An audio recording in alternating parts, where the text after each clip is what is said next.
I come from the future, and I know exactly how this story can end. Okay, maybe not the future, but I come from Brazil, which is not that different, as my country has become a laboratory for censorship and judicial authoritarianism.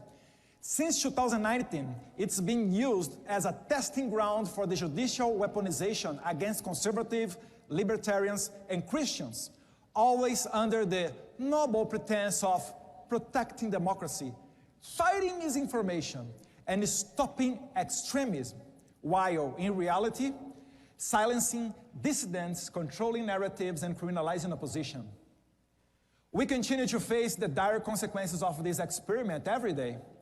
Just 3 days ago, my father, former president of Brazil, Jair Bolsonaro, was formally charged by the Attorney General of the current socialist government with allegedly orchestrating a coup, a Disneyland coup d'etat, as some might call it, without weapons, without a plan, and while he wasn't even in Brazilian territory, but in Orlando, probably debating strategy with Goofy, and taking national security advices from Mickey Mouse, maybe? It's really the Disneyland coup d'etat. There is no other word to talk about it.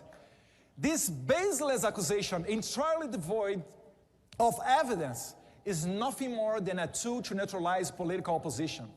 It mirrors the same tactics used against the opposition in Cuba, Venezuela, and Nicaragua. Yet in Brazil is perceived differently on the global stage because while its situation is in some ways even worse, the persecution is not spearheaded by the executive branch, but by the judiciary. And that makes it all the more dangerous.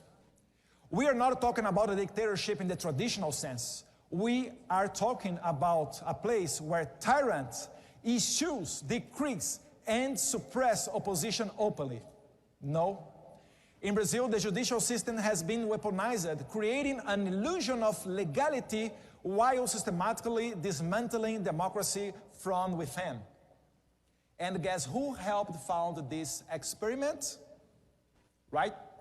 Agencies like USAID and NED, institutions supposedly dedicated for promoting democracy, but in reality, channeling resources into censorship, judicial overreach, and political persecution in my country. Let me introduce to you a man named Alexandre de Moraes. He is not an elected official. He is a Supreme Court justice who has given himself unchecked power to decide who can speak